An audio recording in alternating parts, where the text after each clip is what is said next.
Dalam video kali ini aku nak kongsikan pengalaman aku, apa yang aku dapat belajar setelah duduk 10 tahun dekat Jepun. Okay guys, so aku datang dekat Jepun ni aku datang Jepun ni pada tahun 2012 pada bulan Mac. So sekarang ni dah 2022 dan yalah dah bulan April dah, so dah lebih 10 tahun lah. So banyak benda yang aku dapat belajar lepas stay 10 tahun dekat Jepun ni. So dari segi storytellingnya, okay, first aku datang sebagai student lah. Aku ambil bahagian mechanical engineering dekat universiti, iaitu universiti dia, nama dia Ritsumeikan University. Dia berhampiran dengan Kyoto. Kyoto ni korang mesti pernah dengar kan. Kyoto ni adalah bandar yang memang banyak meninggalkan sejarah-sejarah tradisional Jepun lah. Banyak kalau korang pergi bandar Kyoto ni, banyak orang-orang Japanese yang pakai kimono dekat sana tu. So kalau korang pergi Tokyo, jaranglah nampak orang-orang Japanese yang pakai kimono dekat bandar ni. Tapi kalau korang pergi Kyoto, orang pakai kimono ni memang biasa lah. Okay, so aku stay kat universiti tu selama 2 tahun dan graduate Alhamdulillah. Lepas tu aku sambung kerja dekat nama company tu tak payah bagi tahu kan. Okay, so dekat company tu aku kerja sebagai product planning, buat drawings, pakai CAD semua. Tapi bertahan selama 2 tahun lebih saja dekat syarikat itu, sebab aku jumpa dengan bini aku sekarang, iaitu Japanese, dan nak orang kata ditakdirkan lah waktu itu bapa mentua aku ajak aku masuk company dia, iaitu company construction, okay, civil engineering. Okay, so daripada sini aku transfer ke bahagian civil engineering ni dengan knowledge zero. So banyaklah, memang agak penat jugalah kita start kerja dengan benda-benda yang kita tak tahu ni kan. Dah lah dekat negara orang, dekat Jepun ni kan, dia punya teknologi dia pun lain dengan negara kita. So memang banyaklah benda yang aku belajar. Kena marah awal-awal tu, memang mental lah. Sampai badan aku naik alergik, gatal satu badan. So pergi dekat klinik, doktor kata ni sebab stres. Sampai tahap macam tu sekali. Okay, tak apa. Tapi sekarang ni yelah, banyaklah aku belajar daripada stres-stres yang aku dapat sebelum ni. Dan Alhamdulillah sekarang ni aku dapat manage kerja-kerja site construction dekat Jepun ni. Dan diberi orang kata amanah, diberi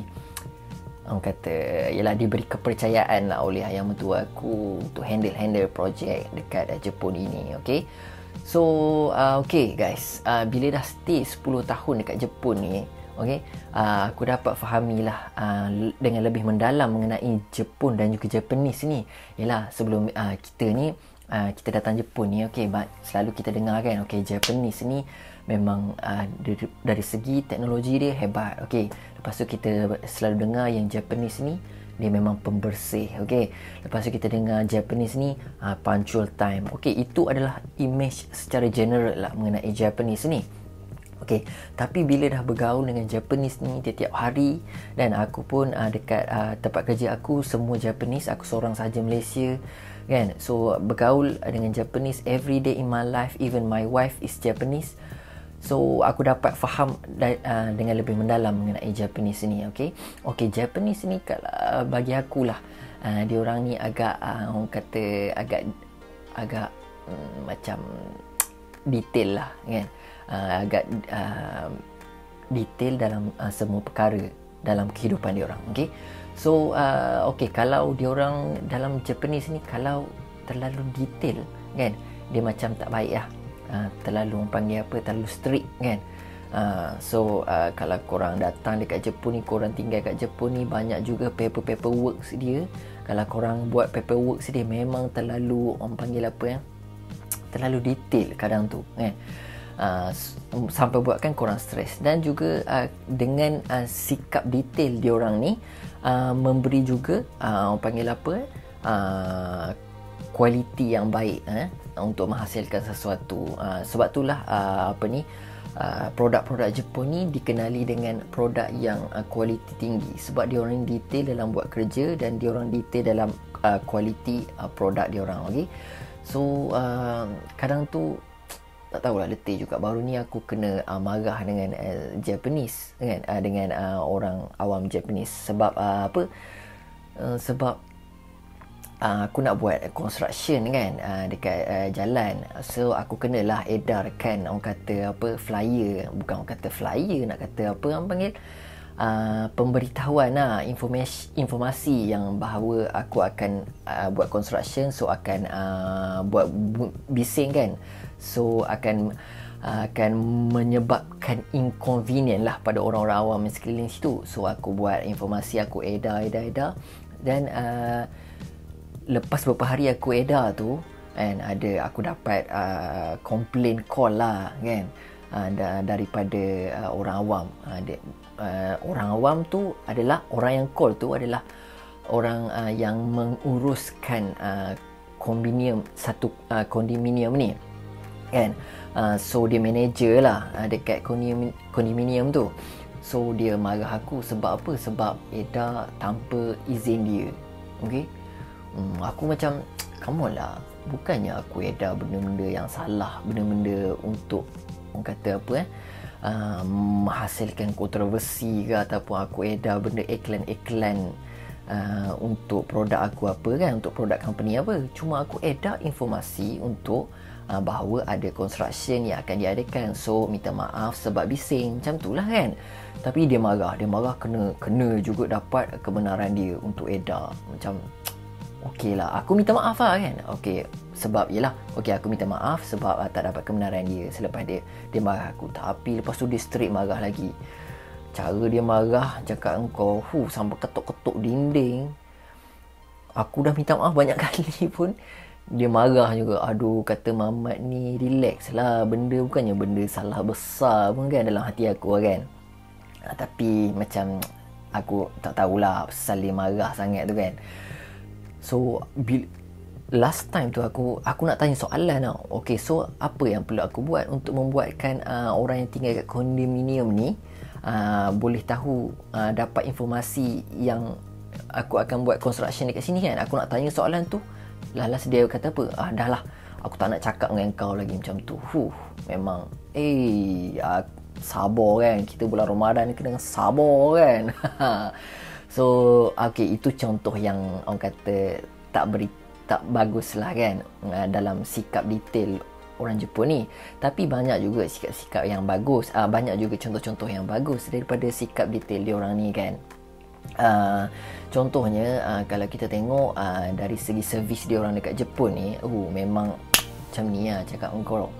Dia punya servis dia, kalau korang pergi convenience store kan, staff dia cakap selamat datang, terima kasih, memang dengan suara besar, macam ni terlalu orang panggil terlalu orang kata formal lah kan. Walaupun kerja-kerja convenience store macam tu kan, ada pepatah dalam bahasa Jepun, dia kata okyakusama wa osama kan, okyakusama wa kami sama. Kalau nak straight translation ni, dia kata customer adalah Tuhan, tapi itu dia pepatah dia orang lah kan. Tuhan kita Allah kan.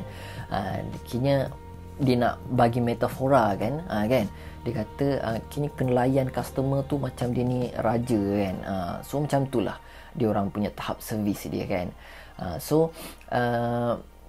Satu lagi contoh, kalau korang pergi makan dekat luar dekat Jepun ni, kalau makanan lambat sikit pun dia akan cakap minta maaf sebab lambat, macam tu lah kan. So dia dari segi detail dia orang ni menghasilkan servis yang bagus kan. Okay, lepas tu apa yang akan kedua lah, apa yang aku dapat belajar setelah stay 10 tahun dekat Jepun ni adalah bahasa Jepun ni adalah bahasa yang cantik, yang beautiful lah. Aku rasa aku dapat rasa sebab aku cakap bahasa Jepun every day in my life during masa aku kerja. So masa aku balik rumah pun aku cakap Japanese dengan wife aku kan. So aku banyak guna bahasa Jepun dalam daily life aku. Kadang-kadang aku dapat rasa bahasa Jepun ni dapat mengekspreskan apa yang aku rasa, apa yang aku nak sampaikan dengan lebih orang kata apa yang lebih terperinci sama dengan orang Jepun, sebab orang Jepun ni terperinci, so bahasa Jepun pun terperinci juga kan. Contohnya ada juga bahasa-bahasa Jepun yang tak boleh diekspreskan dengan bahasa lain. Contohnya Oskare-sama. Oskare-sama ni digunakan waktu kita habis kerja. Contohnya kita ucapkan greetings ni kepada coworker kita kan, apabila dia orang habis kerja ataupun kita nak balik kan daripada office. So kita kata Oskare-sama, okey, mata ni Oskare-sama kan, macam tu lah. So macam ni tak ada words yang boleh expresskan dengan lebih tepat dalam language lain lah maksud Oskare-sama ni. Oskare ni maksud dia letih ya. Skare ni maksud dia letih. Sama ni adalah digunakan pada title orang-orang yang orang kata atas macam dia membangunkan, orang kata macam menghormat lah kan, orang-orang yang dah habis kerja, yang letih setelah kerja ni kan, selepas dia habiskan satu kerja. So Oskare-sama, cakap macam tu. Susah lah aku nak expresskan dalam bahasa Melayu maksud Oskare-sama ni. Okay. So okey lah, aku dapat rasa bahasa Jepun ni adalah bahasa yang menarik. So aku galakkan kalau korang ada peluang untuk belajar bahasa Jepun, why not korang belajar bahasa Jepun. InsyaAllah kalau ada kelapangan, aku akan buatlah upload video-video yang korang boleh guna untuk belajar bahasa Jepun. Okey, kalau korang nak belajar bahasa Jepun, korang boleh tinggalkan komen-komen kat bawah ni apa yang korang nak tahu dalam bahasa Jepun. InsyaAllah aku boleh ajar sebab bila nak buat video ni kena fikir juga kan, nak ajar apa kan. Okay. So okay, the next thing apa yang aku dapat belajar lepas aku tinggal lama kat Jepun ni adalah Jepun ni adalah satu negara yang aman lah. Okay, memang betul-betul aman, peaceful lah. Okay. Bukan aku nak menjatuhkan Malaysia, tak. Okay. Cuma inilah apa yang aku dapat rasa dan belajar sebab Jepun dia punya tahap crime dia, tahap kriminal dia memang rendah berbandingkan dengan negara lain. Kalau aku pernah ada pengalaman jatuh wallet aku pernah jatuh pasport aku waktu aku naik basikal. Memang cuak bila kau dah pasport hilang tu, macam mana aku nak balik Malaysia kan, macam cuak gila. Tapi tak lama lepas tu aku pergi balai polis yang terdekat. Dia kata, ini pasport awak, kata. Ada orang Jepun yang bawa pasport awak di sini, tapi dia tak bagi tahu nama dia. Macam tu lah. Aku kata, baiknya lah orang Jepun ni kan. Dompet aku yang jatuh pun dia kembalikan dekat balai polis. Tak hilang satu sen pun kan. So macam contohnya satu lagi, kalau kita pergi makan luar kat Jepun ni, macam nak cop meja kan, nak ambil meja kan. So banyak je orang Jepun ni yang tinggalkan beg dia, yang tinggalkan notebook ataupun kadang tu tinggal phone letak atas meja nak cop meja. Memang susah lah, bukan susah, memang probability untuk barang kau dicuri macam tu memang rendah kat Jepun ni. Nak kata 100% tak ada kes curi ni menipu lah. Aku pernah juga basikal aku kena curi dekat rumah ni sebab tak kunci. Aku ingatkan Jepun ni aman sangat 100%. Sekali, road bike aku kena curi kan. Nak kata 100% crime dia zero, tak kan. Tapi memang jarang dengar kes-kes curi ataupun kes-kes nak kata ragut. Memang aku tak pernah dengar dekat Jepun ni kes ragut. Sampai kan aku nak kongsikan korang, satu hari aku balik di kerja, aku tengok news kat Jepun ni. News tu kata seorang lelaki telah lari daripada restoran dengan tidak membayar setelah dia makan nasi kari. Dia dekat Jepun ni dia panggil curry rice kan. Dia letak kari, dia makan dengan nasi. Kini bayangkanlah, masuk berita babe, orang yang tak bayar dekat restoran lagi kan. Macam simple gila news dia. Bukannya news kata tembak, mati kena tembak ke apa kan. Aku tu biar betul Jepun ni amannya sampai berita orang lari tak bayar pun kau nak masuk berita dekat TV. Come on lah kan. Aku kata, so kadang-kadang tu bila aku jalan strolling so kadang-kadang bila aku jalan kat luar kan dengan family aku kan, tengok-tengok rumah apa orang Jepun ni jalan pergi taman, memang kuranglah dengar suara-suara yang bising ke apa yang daripada rumah-rumah orang lain ni. Sebab kalau kat Jepun ni lepas 8 malam je dia akan memang sunyi, memang kau akan dengar suara cengkerik. So orang Jepun ni memang menghormati dia punya jiran-jiran dia lain dengan tak buat bunyi bising.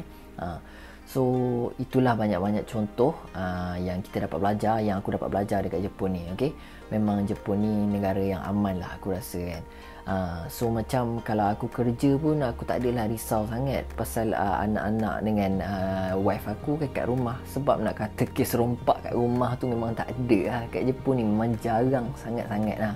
Ada pun dalam tengok berita pun dalam setahun sekali, 2 kali, 3 kali macam tu je lah. Nak kata 100% tak ada, tipu lah. Okay? Tapi memang aman lah, Alhamdulillah. Okay. So okay, itu guys apa yang aku nak kongsikan dalam video kali ini.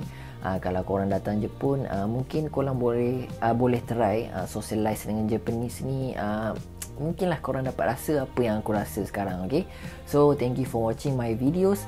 Aku harap lepas ni boleh upload lagi banyak videos.